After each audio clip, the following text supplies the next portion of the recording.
Estamos leyendo el Génesis y, como les decía el otro día, lo que hace el Génesis en los primeros capítulos es mostrarnos el desorden que ocasionó el pecado, no solo desde los dos primeros capítulos que conocemos y toda la situación con Adán y Eva, y sino después todo lo que ha venido, a Caín, Abel, el asesinato, el diluvio que hemos venido escuchando estos días, y ya mañana vamos a escuchar la historia de la torre de Babel. Al terminar esta parte del diluvio, yo quisiera compartirles algunas lecciones que la historia de Noé y del diluvio nos dejan. Alguna vez me he topado por diferentes partes algunas ideas y me pareció interesante, quizá tal vez no tan profundo bíblicamente como podría ser, pero lecciones sobre el diluvio que podríamos aplicar. La primera es, no pierdas el barco, ¿verdad? No pierdas el barco. Y esto hace referencia a la puntualidad. Yo creo que, imagínense que, no sé, claramente es más fácil pensar en los animales, pero recuerden que en el barco iba Noé y la esposa, los 3 hijos y las esposas, iban 8 personas. Si algún día preguntan quién quiere ser millonario, ya saben la respuesta, 8 personas, ¿verdad? Entonces imagínense que uno de los hijos de Noé le dijo, vamos a salir a las 6, y el hijo de Noé llega a las 6:20. Perdió el barco. Perdió el barco. La puntualidad es un respeto al tiempo de los demás. Un respeto al tiempo de los demás. La impuntualidad debe ser un accidente. Es decir, padre, es que como uno no puede controlar algunas cosas. Sí, es cierto. Por eso la impuntualidad debe ser un accidente, no debe ser lo de siempre. Un accidente que uno no pueda controlar, lo contingente. La impuntualidad a misa, ¿verdad? A mí me da, gracia no es la palabra, pero es que desde aquí uno ve todo. Yo uso lentes, ¿verdad? Pero yo veo los bultos que parecen árboles, decía el evangelio de ayer, ¿verdad? Que estábamos hablando. Pero incluso entre la comunidad cristiana hay hermanos que acostumbran llegar tarde. Incluso, voy a decir algo más, la maldad me alcanza para yo decir, empezó el Tempiedad, ahorita entra fulano, mengano y perencejo, y ¡plá! Entran, ¿verdad? Y digo, qué raro. Claro, interiormente yo empiezo a juzgar, ¿verdad? Porque en realidad no sé qué es lo que sucedió. Pero personas que siempre llegan tarde, ¿verdad? No son personas que tienen un accidente, ¿verdad? Usted me dirá, padre, ya me han reclamado. Me ha dicho, padre, es que usted empieza antes. Y entonces yo, así como muy descarado, le digo, pues llegué antes, entonces, ¿verdad? A los toques de campana, a los 3 toques de campana, al último toque, en el campo y en la ciudad, pero en el campo le llamaban dejar. Uno le dice el sacristán, bueno, no sé si Pedro me entendería, pero yo le digo, vaya, deje las campanas. Deje las campanas significa que toque el último toque, que normalmente son cada 15 minutos. Eso dejar significaba que en ese momento que yo escuchaba las campanas, yo ya dejaba todo. Claro, si cuando usted escucha dejar, se pone los zapatos, se lava los dientes, se pone la merula, ¿verdad? Entonces ya no llegó a tiempo. Ya no llegó a tiempo. Mi papá, que otra vez, me enseñó el don de la puntualidad. Papi siempre decía, yo prefiero esperar a que me esperen. Llegaba media hora antes de las cosas. Media hora antes. Nosotros vivíamos en cañas al frente de la escuela, literalmente al frente de la escuela. Háganse la idea que está la escuela y aquí, digamos, donde vive Ligia, yo vivía. Mi hermano Se iba a las 6:30 de la mañana. A veces llegaba y el portón estaba cerrado, ¿verdad? Y tenía que esperarse él allí.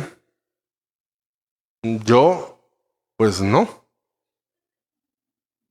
Incluso a veces oía las campanas, porque en la escuela no era timbre, mi escuela era con campana. Salía, ¡húigale, papá!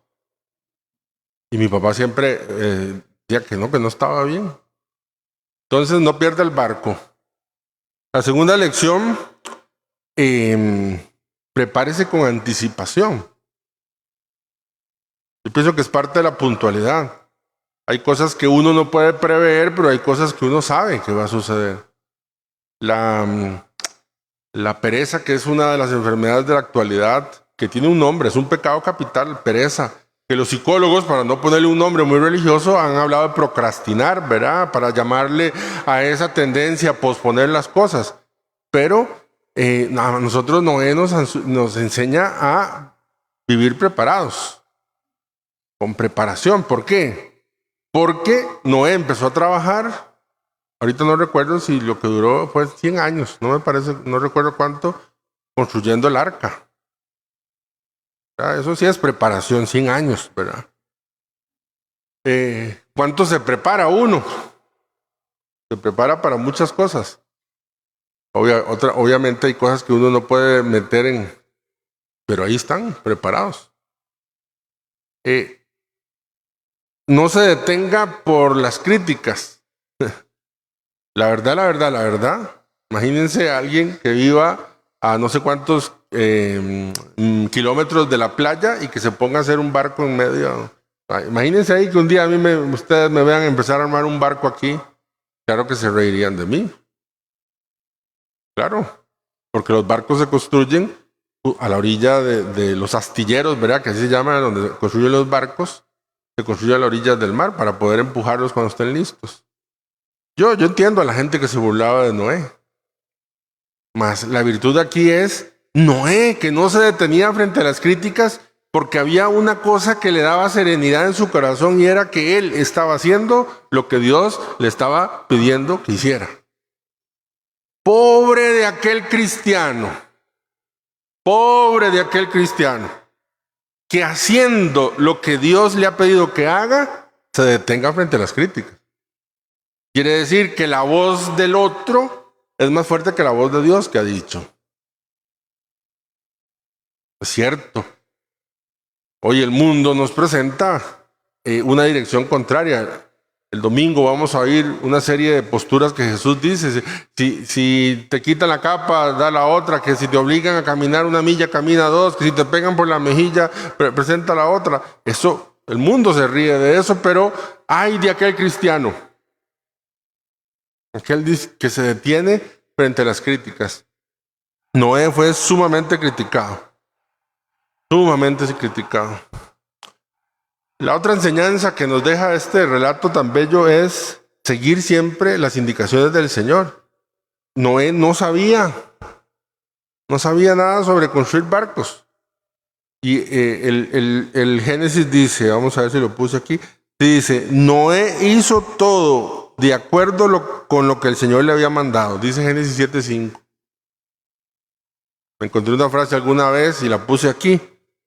Recuerda que el arca fue construida por aficionados y el Titanic por profesionales. Entonces, normalmente el Señor nos va a pedir cosas que necesitamos de Él para poder hacerlas, porque Él necesita gente dispuesta, no preparada. Por eso hay que seguir el plan, ¿verdad? Pobre de aquel cristiano también que de pronto se le pone darle consejos a Dios, como dice el Salmo, de cómo es Dios. No, sigamos el plan que Dios tiene, ¿verdad? Ya terminando, Noé hizo algo muy importante, metió a su familia en la barca. Meta a su familia en los planes de Dios.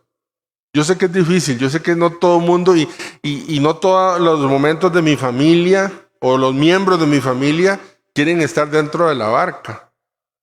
Pero parte de la astucia de Noé fue poner a trabajar a su familia en torno a la construcción del arca y la metió allí. A veces una forma de meter la familia es involucrarlo en actividades de iglesia. Hay gente que no quiere nada de iglesia. Involucrarlos entonces en actividades de amor y caridad y de evangelio, que tiene que ver con el evangelio. Y incluso en los casos extremos, pues meter a la familia desde la oración. Yo cuando, ya lo he dicho varias veces, cuando acostumbro a dejar el sagrario un momentito ahí abierto, vieran la cantidad de gente que yo meto ahí, ¿verdad? Y fulano, mengano, y a todos mis familiares, especialmente los sapricistas, a todos, ahí voy metiendo a todos que estén ahí metidos, ¿verdad? Lo aprendí de una viejita de San Joaquín de Flores, Mamelas, le decían de cariño.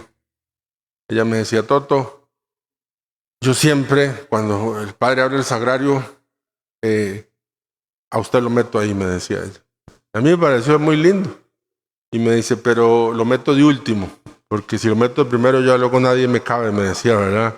Ahí que aplaste a todo el mundo. Yo le decía, Mamela, pues, gracias por el gesto, pero me estás ofendiendo también, ¿verdad? Le decía. Entonces, meta a la familia.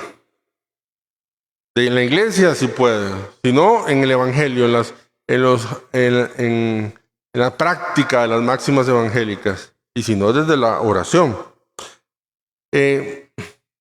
Penúltima, la velocidad no es tan importante, porque en el arca iba el caracol y iba el leopardo también, la chita.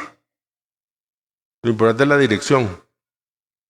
Y uno va comprendiendo que en la vida hay gente más rápida y menos rápida. Por muchas cosas. Porque la fe es un proceso. Pero lo importante es la dirección. ¿Verdad? La dirección. Yo he visto, Dios me ha concedido, trabajando con jóvenes que van más rápido hacia la fe que sus papás. Papás que a veces van más rápido que sus hijos.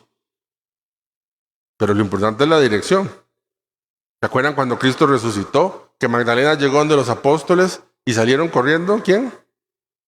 ¿Quiénes salieron? Pedro y Juan. ¿Quién llegó primero? Juan. ¿Listo? Era más rápido Juan. Y dirá, bueno, es que Pedro era más viejo, no sé qué. Bueno, hay una explicación ahí que algún padre de la iglesia dice, pero lo importante es que no quién llegó primero, sino que iban en la misma dirección. Ahí iban. El leopardo, la chita, pero también la tortuga y el caracol iban allí. Y finalmente, el diluvio pasa. Noé había 40 días, 40 noches, pero el diluvio pasa. Una de las funciones que tiene el diablo es hacernos perder la esperanza. Y para hacernos perder la esperanza, nos hace pensar que las situaciones adversas siempre se van a mantener, nunca va a cambiar, siempre va a ser así. Ay, padre, pero es que salgo de una y pasa esta y la otra, me decía una mamá el otro día. El diluvio va a pasar, lo importante es mantenerse en el arca. El diluvio va a pasar, lo importante es mantenerse en el arca. Aquella frase que leí alguna vez y me gusta repetir también, siempre que llovió, paró. Hay días que llueve 40 días y 40 noches, pero siempre que llovió, paró.